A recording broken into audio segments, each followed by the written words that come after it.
and it's humid, and all these guys are playing humidity. Cody is still struggling on the back nine. He chips in for birdie on 14 to get to 4 over par overall on his round. And he's probably thinking in the back of his mind, I'm probably right on the cut line right now. He double bogeys 16 to get the 6 over par. So now he thinks he's done. Now he's looking for the bus, ready to go and hide and go home. Yeah, let's go home. Season's over. Yeah. Don't want to talk to anybody. 17. He gets to about the green on 17, and word gets around that Yorktown shot a 315. And some of the fans start adding up the score, Oak Hill scores in their heads. And they're saying, Cody gets a 78 and we shoot a 314. And he's thinking, are you kidding me? He's thinking, are you kidding me? I've got to refocus my whole mind on playing 18 for a par, and I just want to go home right now. And yeah, because he thinks it's over. He thinks the season's over. I'm going to go hide somewhere for a month. I shot the worst round I've shot all year. Yeah. And all of a sudden, he's got to put everything back together again. Exactly. And he's got a par 18 to get this team to state. He's got a par 18. Hits his best tee shot of the day. Right down 18. Puts his second shot maybe, on the green in regulation, safe away from all the trouble. So, I mean, he hit his second shot safe, but he's far away from the pin because the pin's out in trouble. So he hit his safe second shot away from trouble, makes a great two-putt for par to give the team the 314. So when that two-putt is in, does he know they've made it to state? Well, there's still teams out there, so... But he knows he's giving them a pretty good shot. He knows he's giving them a pretty good shot, and he knows that Yorktown's got a 315. So story one of the day is the number one golfer who has carried this team all year is going into the absolute tank with a couple of holes to go, finds out there's still a shot, puts Humpty Dumpty back together again, and has to finish strong to get him to the state finals, which is a great story. 17 and 18 are not easy pars. No, they're not. So that took care of that. Number two golfer is Mr. Michael Law. Michael Law, he had a 39 on the front nine, so he's looking pretty good. Right. He gets into trouble on the back nine, ends up with a 44. He's on 18, knowing that his score is probably not going to count for anything. And once again, word gets around that it's going to be close for that third spot. So he miraculously in 18 puts everything back together again and puts up an 82 for the fifth score, which is probably the best fifth score of the entire tournament. Which if Cody three putts 18, then that score would have got him to state. Exactly. Because it would have been a tie, and then they go the number 5 guy. And you're right, he had the lowest score. I looked at the score sheets. Mm-hmm. He had the lowest score of any number 5 golfer in the tournament. Yeah. I mean, an 82 is pretty good from your number 5 score. Absolutely.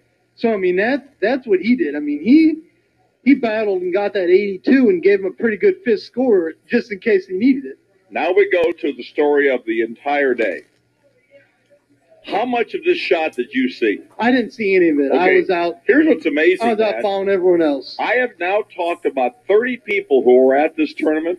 You know, the only one I've talked to who saw the entire shot in its entirety is Kevin Renbarger. Coach Renbarger saw it because he was on 18 trying to get all the scores from everybody. Kevin Renbarger is the only person. Because here's what's even better about it. Braden Swan didn't even see it. From his viewpoint, he couldn't see it. He was over a hill, so he couldn't see it. So I think the only person who actually saw this happen is Kevin Renbarger, which means, for all intents and purposes, he might have caught the ball, went over and dropped it in the hole, and said it went in for all we know. He could have. He could have. Isn't that amazing, though? None of the guys saw it. You didn't see it. No. The guy who hit the ball didn't see it. So you were there. Take me through that whole story of Braden Swan's miracle shot. I guess on 18, he hit his tee shot. And then he hit his second shot. The wind was in his face, and he hit his second shot with the wind. I mean, judging for the wind. And the wind died down as soon as he hit it. So he hit the ball about 30 yards over the green. So he has an impossible shot. Yes, he does. From what the guys all told me, they said he had absolutely no shot. Yeah. Okay. Yeah, he said he. So this is Tiger Woods in his prime. Yeah, he's lucky to get it up and down to 2, let alone 3. Exactly. He was saying he'd be stupid to tell me he meant to do this. All right. But he was somewhat aiming for the cart path just to give him a little bit of extra insurance. Okay. But he ended up hitting the edge of the cart path, and the ball just takes a V-line and rolls through the rough and eventually just trickles its way all the way down to the hole from about 30 yards out and goes in. And goes in the hole. Now, let me stop you there. 2 other Oak Hill golf teams, Matt Wilson, have failed to go to state by 1 shot. Mm-hmm. You know the old saying, the third time's the charm. It's just like this was supposed to happen. Exactly. This is unbelievable. It's like Cody White kind of said afterwards. I mean, it was like God was God was looking over us on that shot. So for argument's sake, if that ball doesn't hit the cart path and hits the grass instead, he's going to make 5 on that hole at best. At best, yeah. And if he makes 5 on that hole, you and I are sitting here saying, well, they were close again, but no cigar. Yeah. And here's what's great about it. I told Braden this today. I said, when you're 39 years old and you guys are having a reunion, the 20th reunion of this group, and you're sitting around telling the story, you understand that this is not going to be a 31 yards. This is going to be 131 yards, and it's going to have hit the scoreboard and bounced off somebody's head and went in the hole. Yeah. So, but let's be honest about it. It's a miracle shot. It is. It really is. If this happens in the PGA and they have video of it, it's – stop me when I'm wrong here. Yeah. Stop me when I'm wrong. If they had video of this on ESPN and the U.S. Open, and somebody won the U.S. Open like this, if somebody actually won the U.S. Open with this kind of shot, you realize it would maybe be the player of the year at the national level. Yeah. To chip in off a cart path like this to get a team to the state final. Yeah. And Oak Hill had trouble with cart paths all day. I mean, Michael Law on the back 9 hit a beautiful tee shot. His tee shot happened to hit the cart path and carry him out of bounds.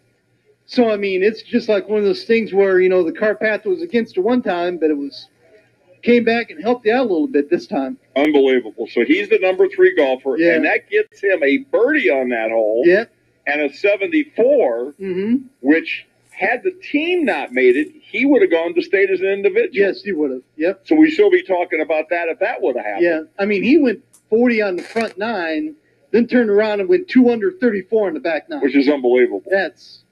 So in essence, what you're telling me, and the back 9 is much harder than what the front you're telling 9. me, a guy who shot 39 in Law on the front ends up shooting 82, and a guy who shot 40 on the front shot 34 on the back. Yes. So, wow, what a wild day at the office It was. It was. Okay, so now that's his story.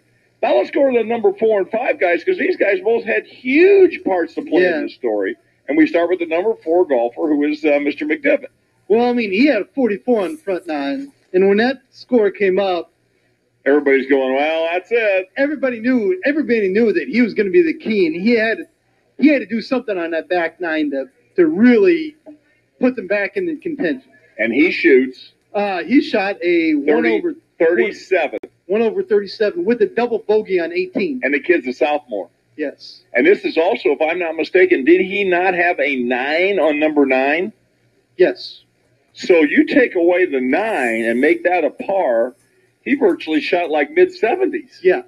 Unbelievable. He was 1 under on the back 9 going in 18. Unbelievable. Yes. So, I mean, he might be the unsung hero of this entire team right now for what he ended up doing. Yeah, because he goes from 44 and an abyss to shooting 81. Mm-hmm. And I think that was his second best score of the year, is what he told me today. Okay, so that's an amazing comeback and he's just a sophomore. Exactly. I mean, this kid's in 8th grade 2 years ago. Yeah. All right. Now we go to Bray, better known as Braden Renbarger. Mm-hmm. And I looked at him today and I said, what's the best score you ever shot? Oh, 81. And when did you shoot that? Oh, Friday. How about that? Yeah. Yeah. He goes out and plays the greatest round of his career on the most important day of his life. Yeah. I mean, he was consistent all day. I mean, 40 on the front, 41 on the back. I mean, that's consistency for you. I mean, 41 on the front, 40 on the back. I mean, he was the most consistent golfer out there. Matt, you're there and you're watching all this. is there communication among the players? Like, I'm doing great, I'm doing horrible, man, pick us up, I'm in the tank, while I'm